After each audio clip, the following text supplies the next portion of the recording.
Ajde da zajedno vidimo šta je unutra. Monika je spremna na 100%.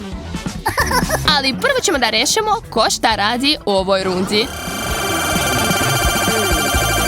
Mary grize. Andy će moći samo da lizne. A Monika ne radi ništa.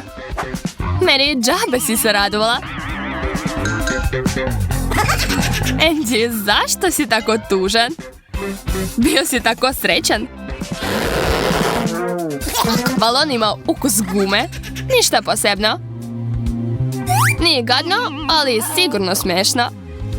Ako ga zagrizeš? Ali Mary nije stigla. Monika je bila pre.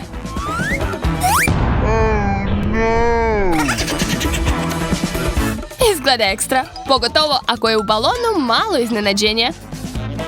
Čak ni Andy ne može da se ne smeje, iako je Mary baš ljuta.